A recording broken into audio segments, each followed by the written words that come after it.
All right, today we're going to take a few minutes and we're going to talk about fluke fishing. Fluke fishing, particularly for smallmouth bass in moving water. I currently fish the Susquehanna and the Juniata rivers a lot. And one of my favorite baits, spring, summer, fall, even partially into the winter, is a fluke. And how I rig my fluke is I'll take a drop shot hook of your size preference and a fluke, and I'll just nose hook it up from the bottom about 1/4 to 3/8 of an inch from the tip, and I'll bring it out like that. That allows this fluke to swim all over the place. Now the next thing is, as the water temperature's getting colder in the fall, especially in the early winter, they don't come to the surface as much for stuff. But the fluke is still very productive. And what I have found over the years is if you take a little tungsten nail weight of your size preference, this happens to be I think this is a 16th ounce, and this little guy here is a 32nd ounce.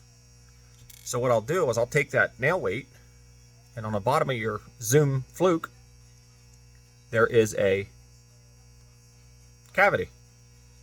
I will take that tungsten nail weight and I will push it up into that cavity towards the nose. And I'll bury it all the way up to the hook. And right there you can barely see the end of it. And what this allows this fluke to do is to angle this way. And it allows it to sink a little faster. Because an unweighted fluke will hit neutral buoyancy in roughly 3.5 feet of water. It just won't sink any farther, depending on your hook size, obviously. So when you put a little nail weight up, it gets it down into deeper water, so you can dead stick it. That is one of the deadliest combinations I have found for smallmouth in the river. Different colors of flukes, of course, different size hooks. I prefer a thin wire drop shot hook. This is a little thicker than I usually use. But this is definitely a deadly combination. This combination allowed me to cash a check in a Hobie tournament a few years back, and it was very productive the weekend before and the whole weekend of the Hobie tournament.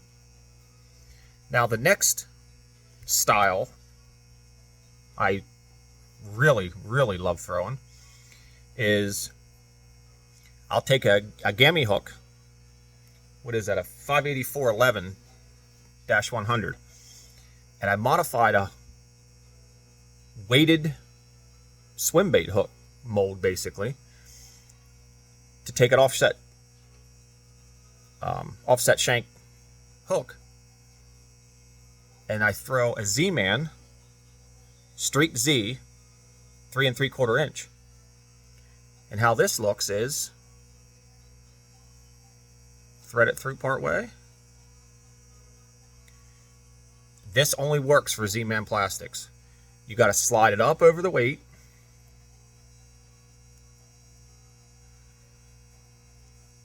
spin it around, and then bury the hook up into the Streak Z. And that's what you're looking for right there. It's fairly weedless, but as soon as you run your fingertip over it, you can feel it grab your skin.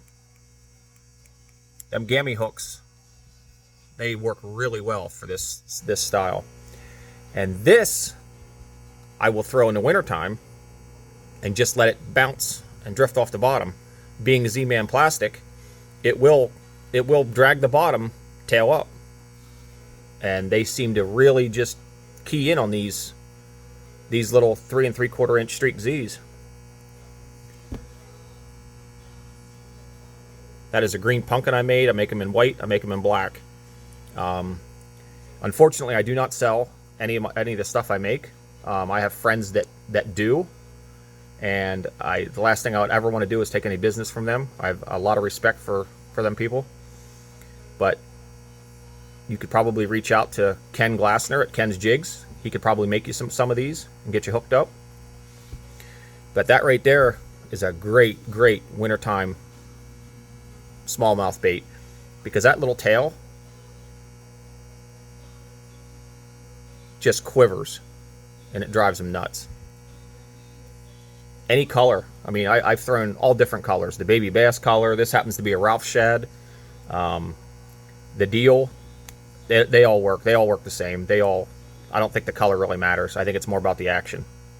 And that bait on that hook, I know for a fact I've caught over 50 smallmouth on one bait, because the Z-Man plastics just hold up really well. And I am no way sponsored by Z-Man whatsoever. I just like their baits a lot. So, if you have any questions, if I can help anybody out, reach out to me. Appreciate you. Tight lines.